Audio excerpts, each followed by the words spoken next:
पहले हम RH factor को भी कवर करें, फिर हम इस किस्म के क्वेश्चंस को भी डिस्कस कर लेंगे।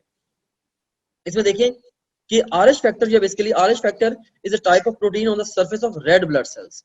ये रेड ब्लड सेल्स की सरफेस पे जो आरएच फैक्टर है, ये टाइप ऑफ प्रोटीन प्रेजेंट है, ठीक है। और most people who have the RH factor उनको हम कहते हैं आरएच पॉजिटिव है, और वो लोग जिनके अंदर आरएच फैक्टर नहीं है उनको हम कहते हैं आरएच नेगेटिव है। सो आरएच फैक्टर जो है कह लें कि ये एक सेपरेट फैक्टर है other than the ABO system. ये एक सेपरेट सिस्टम है इसके अंदर कि जो रेड ब्लड सेल की सरफेस के ऊपर अगर तो आरएच एंटीजन प्रेजेंट होगी, आरएच एंटीजन प्रेजेंट होगी, हम कहते हैं कि ये इंडिविजुअल्स आरएच पॉजिटिव है। अगर आरएच एंटीजन प्रेजेंट नहीं होगी, जैसे ये वाला आरबीसी मैंने बनाया है, ठीक है, तो ये जो है ना आरएच नेगेटिव इंडिविजुअल्स है। तो देखें इसकी इनहेरिटेंस कैसे होती है। अगर फर्ज करें कि जो फादर है, देखिए ये फादर है, अगर ये हेट्रोजाइगस आरएच पॉजिटिव है, ठीक है, अगर ये हेट्रोजाइगस आरएच पॉजिटिव है, देखिए इसके अंदर आरएच और स्मॉल आर एच, ठीक है, आरएच इसमें हो सकता है और स्मॉल आर एच हो सकता है। तो अब देखें कि फादर अगर फादर चाहिए, मैं कहता हूँ कि एक इंडिविजुअल है उसका ब्लड ग्रुप पॉजिटिव है, ठीक है, तो उसका ब्लड ग्रुप पॉजिटिव है, वो पॉजिटिव दो शक्लों में हो सकता है। वो हो सकता है कि होमोजाइगस हो, वो हो सकता है हेट्रोजाइगस हो, यानी कि पॉजिटिव वो इस तरह का पॉजिटिव भी हो सकता है, लाइक आर एच और आर एच, ये पॉजिटिव भी हो सकता है दोनों, लाइक अगर हम पूरे पेयर को देखें। और इसके अलावा चाहे वो फादर, ये वाला पॉजिटिव भी हो सकता है कि वो हेट्रोजाइगस भी आर एच स्मॉल एच, ये हेट्रोजाइगस है और ये होमोजाइगस है, ये दोनों पॉजिटिव। तो अगर एक इंडिविजुअल का ब्लड ग्रुप पॉजिटिव है, वो होमो या हेट्रोजाइगस दोनों तरह से हो सकता है। नेगेटिव इज ऑलवेज होमोजाइगस, जैसे यहाँ पे देखें मदर जो है वो होमोजाइगस आरएच नेगेटिव है, और देखिए फादर अगर हेट्रोजाइगस आरएच पॉजिटिव है, तो ये दो तरह के देखिए गैमेट्स प्रोड्यूस कर रहा है, कैपिटल आर स्मॉल एच और स्मॉल आर एच। अब देखें कि इन दोनों तरह के गैमेट्स से देखें कि अब जो बच्चे जो हैं वो देखें कि अगर फादर की तरफ से कैपिटल आर स्मॉल एच आ गया तो आर एच पॉजिटिव बच्चे पैदा होंगे, अगर फादर की तरफ से स्मॉल आर एच आ गया तो बच्चे जो आर एच नेगेटिव पैदा होंगे, क्योंकि मदर की तरफ से सिर्फ और सिर्फ एक ही किस्म का के गैमेट्स आ रहे हैं जिनके अंदर लाइक वो कह लें कि जो आर एच नेगेटिव है, ठीक है, जिनके अंदर आर एच एंटीजन जो है वो नहीं है। इसमें देखें प्रोबेबिलिटी आपने कैसे फाइंड करनी है। फर्स्ट करने का अगर मैं कहता हूँ कि जी फादर जो है वो होमोजाइगस होमोजाइगस है for the RH antigen, homozygous कह रहे हैं कि आरएच पॉजिटिव है, अदर होमोजाइगस आरएच पॉजिटिव है, और मदर जो है वो उसका ब्लड ग्रुप ओ है, जिसका ऑटोमेटिकली मतलब ये है कि वो होमोजाइगस रिसेसिव है। अब इसके अंदर देखें कि बच्चे जो होंगे वो आरएच पॉजिटिव होंगे, आरएच नेगेटिव होंगे, उनकी क्या परसेंटेज होगी। तो फादर की तरफ से हमेशा देखें कैपिटल डी ने आना ही आना है, ठीक है, तो मदर की तरफ से हमेशा स्मॉल डी ने आना ही आना है। सारे के सारे बच्चे उनमें कैपिटल डी और स्मॉल डी होगा, इसका मतलब ये होगा कि सारे के सारे बच्चे जो वो आरएच पॉजिटिव होंगे। अगर फादर होमोजाइगस आरएच पॉजिटिव है और मदर का ब्लड ग्रुप ओ है या होमोजाइगस आरएच नेगेटिव है, तो बच्चे सारे आरएच पॉजिटिव होंगे। अगर फादर हेटेरोजाइगस हो जाए, कैपिटल डी स्मॉल डी, और मदर अगेन उसका ब्लड ग्रुप वो है यानी कि होमोजाइगस रिसेसिव है, अब देखिए कि बच्चों के अंदर प्रोबेबिलिटी क्या होगी। देखिए ये वाला जो किड है आरएच पॉजिटिव है, ये वाला आरएच नेगेटिव है, ये भी आरएच पॉजिटिव है और ये आरएच नेगेटिव है। सिंपली अब ये कह लें कि फादर मदर के तो सारे के सारे, या इसको इस तरह से भी आप निकाल सकते हैं, से father capital D small D, mother small D small D. Father ने दो तरह के गैमेट्स प्रोड्यूस कर दिए, capital D and small D, mother ने एक ही गैमेट प्रोड्यूस किया तरह का स्मॉल डी। देखिए ये आरएच पॉजिटिव और जो ये वाले इंडिविजुअल्स हैं, let me use the eraser, और ये वाले जो इंडिविजुअल्स हैं दे आर आरएच नेगेटिव। देखिए ये पॉजिटिव हो गए और ये नेगेटिव। इसका मतलब ये कि 50-50 उनका तनासब होगा। 50% प्रोबेबिलिटी ये है कि 50% बच्चे आरएच पॉजिटिव और 50% बच्चे आरएच नेगेटिव होंगे। अब यहाँ पे एक चीज मैं आपको और भी बताता चलूं कि कई दफा ना एग्जाम बड़े तरीके से आपसे क्वेश्चन ये वाला गलत करवाता है। क्या एग्जाम आपसे ये क्वेश्चन पूछता है कि जी फर्स्ट करें, लाइक प्रोबेबिलिटी फाइंडिंग के अंदर एग्जाम आपसे क्वेश्चन ये पूछता है कि फर्स्ट करें फादर का जो ब्लड ग्रुप है वो हेट्रोजाइगस आरएच पॉजिटिव है और मदर होमोजाइगस आरएच नेगेटिव है, तो उनके उनका जो पहला बेबी हुआ वो आरएच पॉजिटिव हो गया, पहला बेबी आरएच पॉजिटिव हो गया। What are the chances of second baby being Rh negative या आरएच पॉजिटिव। तो अक्सर बच्चे वो क्या करेंगे, नेगेटिव के लिए 100% और पॉजिटिव के लिए जब वो 0% आंसर कर देते हैं। भाई देखें कि अगर एक बेबी जो है वो अगर आ गया है तो हम प्रोबेबिलिटी की बात कर रहे थे। वंस अगेन मैं इस सिनेरियो को थोड़ा सा रिपीट करना चाहूंगा। There was some sort of connectivity issue, anyways now it's rectified. तो इसमें मैं आपको रिपीट करना चाहूंगा कि फर्स्ट करें कि फादर जो है, मैं ये कहता हूं कि फादर हेट्रोजाइगस आरएच पॉजिटिव है, जैसे कि इस केस में यहाँ पे, और मदर होमोजाइगस आरएच नेगेटिव है। इनका जो फर्स्ट किड आ गया, फर्स्ट करें कि जो पहला किड है उसका जो ब्लड ग्रुप है दैट इज आरएच पॉजिटिव, तो सेकंड किड के क्या चांसेस हैं कि उसका ब्लड ग्रुप भी आरएच पॉजिटिव होगा, और उसके बाद थर्ड और फोर्थ किड के क्या चांसेस हैं। तो याद रखना कि ये हैं इंडिपेंडेंट इवेंट्स हैं, और इंडिपेंडेंट इवेंट्स की हर दफा सेपरेट प्रोबेबिलिटी होती है। ये बिल्कुल ऐसी बात ही है जैसे फर्स्ट करें कि मैं एक कॉइन लेता हूँ और एक तरफ उसके हेड्स है, एक तरफ उसके टेल्स है, और टॉस करता हूँ। मैं उससे कहता हूँ हाँ जी बताएं कि हेड्स और टेल्स, तो हेड्स के आने के चांसेस कितने, once flip the coin, heads के आने के चांसेस कितने 50%, टेल्स के आने के चांसेस कितने 50%।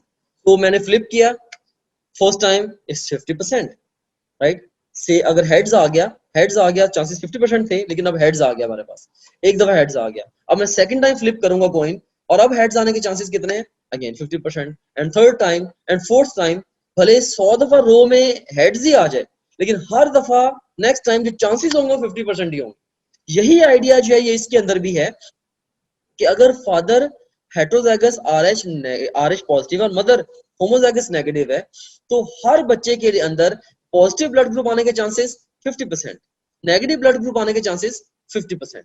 क्योंकि एक बच्चे का पॉजिटिव या नेगेटिव पैदा होना दूसरे बच्चे को किसी भी तरह से वो इफेक्ट नहीं करता। ऐसा तो नहीं है कि एक बच्चा पॉजिटिव आ गया अब दूसरा लाजमी तौर पे नेगेटिव आना ही आना है, ठीक है। सो मे बी कि ये जस्ट प्रोबेबिलिटी है, प्रोबेबिलिटी कहती है कि उनके 50% बच्चे पॉजिटिव और 50% नेगेटिव होंगे, लेकिन रियलिटी में सारे पॉजिटिव भी हो सकते हैं, सारे नेगेटिव भी हो सकते हैं, एंड सो ऑन।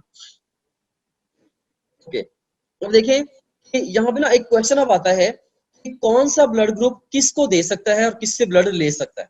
यहाँ पे देखिए जैसे ना ब्लड ग्रुप ये दोनों ग्रुप्स को कंबाइन करके बना दिए गए, तो हमें पता ना ए, ओ, बी और ए, ये हमारे पास चार थे मेजर ग्रुप थे इसके एबीओ सिस्टम के हिसाब से, चार ही, और हर एक फर्दर आगे ए जो है, ए पॉजिटिव भी और ए नेगेटिव भी है, ओ पॉजिटिव भी और नेगेटिव भी है, बी पॉजिटिव भी और नेगेटिव भी है, ए भी पॉजिटिव भी और नेगेटिव भी है। बेसिकली जब हमने ब्लड को डोनेट करना होता है, जब हमने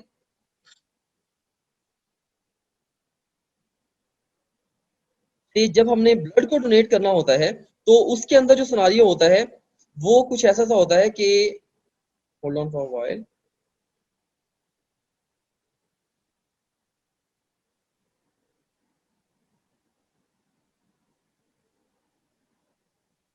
जब हमने ब्लड को डोनेट करना है, उसके अंदर हम ना दो सिस्टम्स के थ्रू मैचिंग करके ब्लड को या किसी भी पेशेंट को फर्स्ट करें हमने ब्लड ट्रांसफ्यूजन देनी है, हम दो सिस्टम के तहत मैचिंग करते हैं।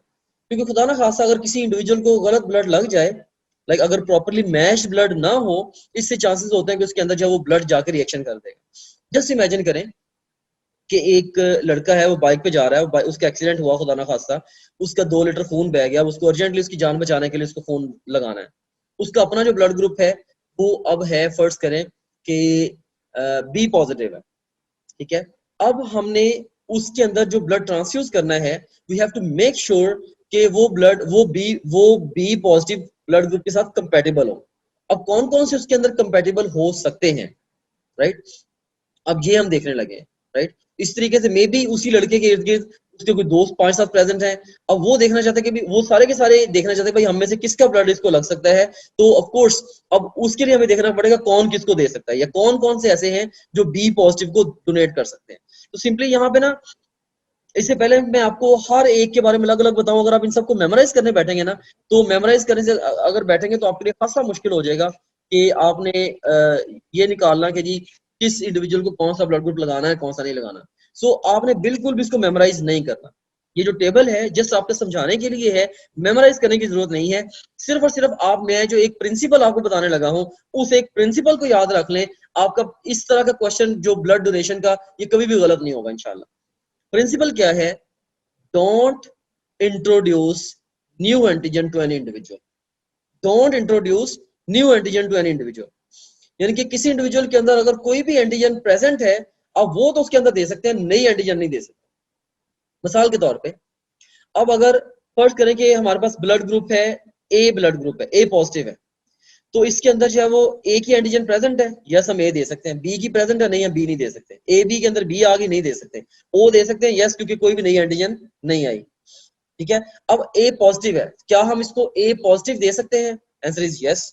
ए नेगेटिव दे सकते हैं क्योंकि नेगेटिव के अंदर आरएच एंटीजन नहीं है, वो भी दे सकते हैं इसको, क्योंकि सिंपली प्रिंसिपल ये है कि नई एंटीजन ना आए। हाँ, क्या मैं ए नेगेटिव को ए पॉजिटिव दे सकता हूँ, ए नेगेटिव को ए पॉजिटिव दे सकता हूँ, आंसर इज नो। क्यों, क्योंकि ठीक है ए एंटीजन तो दोनों तरफ सेम होगी एबीओ सिस्टम के अकॉर्डिंगली, लेकिन आरएच नेगेटिव के अंदर एंटीजन कोई नहीं है, rhesus antigen Rh antigen, Rh positive के अंदर आरएच एंटीजन मौजूद है। जब मैं नई एंटीजन दे दूंगा एक ए नेगेटिव वाले को, उसके अंदर जाके रिएक्शन हो जाएगा, एंटीजन एंटीबॉडी रिएक्शन हो जाएगा, राइट। तो ऑफ कोर्स, तो सिंपली इसका प्रिंसिपल क्या है, don't don't give new antigen. इसको मैं लाइक लिख देता हूं कि इसका सिंपली प्रिंसिपल क्या है, नो न्यू एंटीजन। किसी भी बंदे में आपने नई एंटीजन नहीं देनी बस। अब देखें जैसे ए पॉजिटिव को हम ए पॉजिटिव दे सकते हैं, यस, ए बी पॉजिटिव दे सकते हैं, यस, ठीक है। सॉरी, ये सॉरी ए पॉजिटिव जो है ये किस किस को ब्लड दे सकता है, ए पॉजिटिव जो है ये किस किस को डोनेट कर सकता है, ये इस चीज का कॉलम है, ये ए पॉजिटिव को दे सकता है और ए बी पॉजिटिव को दे सकता है, क्योंकि देखें कि ए बी पॉजिटिव के लिए और ए पॉजिटिव के लिए नई एंटीजन कोई नहीं, ए के अंदर कोई भी नई एंटीजन नहीं है। इस तरीके से ये रिसीव किस किस से कर सकते हैं, ए पॉजिटिव से, ए नेगेटिव से, ओ पॉजिटिव से, ए नेगेटिव से। सिमिलरली देखिए ओ पॉजिटिव जो है ये ओ पॉजिटिव को दे सकता है और इसके अलावा ये ए पॉजिटिव को भी दे सकता है क्योंकि ओ के ऊपर कोई एंटीजन नहीं है ए बी ओ की, बी पॉजिटिव को भी दे सकता है और ए बी पॉजिटिव को भी दे सकता है। अगर और ये ले किससे सकता है, ये सिर्फ ओ पॉजिटिव से ले सकता है या ओ नेगेटिव से ले सकता है। सो सिंपली वही प्रिंसिपल सेम है, नो न्यू एंटीजन, राइट। तो सेम आइडिया जो यहाँ पे भी है, इसके अंदर भी देखें कि डोनर और रिसिपिएंट्स जो यहाँ पे सारी सारी शो किए गए, कौन किससे ब्लड ग्रुप, कौन किससे ब्लड ले सकता है और दे सकता है, सारे के सारे यहाँ पे चार्ट आउट किया हुआ है। आप खुद से बैठ के भी एफआरएन को खोल के इससे थोड़ी सी प्रैक्टिस कर सकते हैं। रूल एक ही है, नो न्यू एंटीजन। हम इसमें से जैसे देखिए मैं ये देखना चाहता हूँ कि ए पॉजिटिव ब्लड ग्रुप को, ए पॉजिटिव जो ब्लड है, क्या मैं इसको से ए नेगेटिव दे सकता हूँ। चलिए मैं, ये क्वेश्चन है मेरा, क्या मैं ए पॉजिटिव को ए बी नेगेटिव दे सकता हूँ। देखिए ए पॉजिटिव है तो क्या मैं इसको ए बी नेगेटिव दे सकता हूँ। ए बी नेगेटिव के अंदर देखें कि इसके अंदर जो बी एंटीजन है वो नई एंटीजन है ए के लिए, तो मैं नहीं दे सकता। क्या मैं इसको क्या ए पॉजिटिव वाले को मैं क्या मैं ए पॉजिटिव वाले को ओ पॉजिटिव दे सकता हूँ, ठीक है।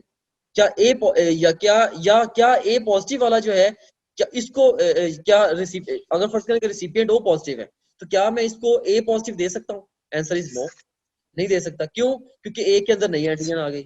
अब देखें वंस अगेन एक दफा दोबारा फिर देखें, फर्स्ट करके मैं कहता हूँ जी मेरे पास इंडिविजुअल है जिसका ब्लड ग्रुप है बी पॉजिटिव, तो क्या मैं इसको ओ नेगेटिव दे सकता हूँ, यस। ओ पॉजिटिव दे सकता हूँ, यस, क्योंकि कोई नई एंटीजन नहीं आई। ए नेगेटिव इसके दे सकता हूँ, ए नई एंटीजन आगे नहीं दे सकता। ए पॉजिटिव दे सकता हूँ, ए नई एंटीजन नहीं दे सकता।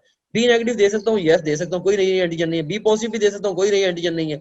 ए बी पॉजिटिव के अंदर बी आ गया, ए बी नेगेटिव के अंदर बी आ गया, ये दोनों भी नहीं दे सकता। So rule is no new antigen, no new antigen. ये ब्लड डोनेशन का रूल है, ये याद रखिए। Don't join any traditional academy. National एप्लीकेट की तैयारी के लिए ट्रेडिशनल एकेडमी ज्वाइन ना करें। अगर आप ट्रेडिशनल एकेडमी ज्वाइन करने की बजाय ऑनलाइन एकेडमी जैसे कि टॉप ग्रेड है से एंट्री टेस्ट की तैयारी करते हैं तो इससे क्या फायदा होगा, इससे आप 6 से 8 घंटे डेली बेसिस पे अपनी सेल्फ स्टडी में ऐड कर लेंगे। और याद रखना कि सेल्फ स्टडी ये सिंगल मोस्ट इंपॉर्टेंट फैक्टर है in determining the success of a student in the national एप्लीकेट। और दूसरे नंबर पे आपकी प्रिपरेशन फास्टर, स्मार्टर और मच बेटर होगी। And last but not the least, अगर आप ऑनलाइन तैयारी करते हैं एकेडमी गए बगैर तो आप 50,000 से लेके 1 लाख तक तकरीबन अपनी जो कॉस्ट है उसको भी सेव करेंगे। Rely on your own textbooks and topgrade.pk only. मैंने ओवर लास्ट डेकेड बेतहाशा सक्सेसफुल और फेलिंग स्टूडेंट्स के इंटरव्यूज किए हैं। जो स्टूडेंट्स का most common cause of failure है वो ये है कि वो स्कैटर्ड रिसोर्सेज यूज करते हैं, वो बहुत सारी जगहों से एट सेम टाइम तैयारी कर रहे होते हैं। सो ये उनको उनका जो ओवरऑल फोकस है तैयारी के ऊपर उसको ये चीज स्पॉइल कर देती है। हमने topgrade.pk प्लेटफॉर्म को आपके लिए इसीलिए बिल्ड किया है कि आपको अपनी टेक्स्ट बुक के अलावा और टॉपग्रेड के अलावा किसी भी और रिसोर्स को कंसल्ट करने तक की जरूरत ना हो। So rely on your own text books, अब जिस भी प्रोविंस से है, rely on your own text books and topgrade.pk only, क्योंकि आपकी अपनी टेक्स्ट बुक्स के अलावा जितना कुछ भी आपको चाहिए अपने इम्तिहान की तैयारी के लिए वो ऑलरेडी इसमें टॉपग्रेड में मौजूद है। और यहाँ भी मैं एक बात आपको बताना चाहूंगा कि लास्ट 4-5 इयर्स में 200 से ज्यादा ब्रिलियंट टीम मेंबर्स ने इस प्रोजेक्ट के ऊपर काम किया है और इस प्रोजेक्ट को यहाँ तक हम लेके आए हैं कि अब हजारों स्टूडेंट्स अक्रॉस द कंट्री इससे बेनिफिट ले चुके हैं।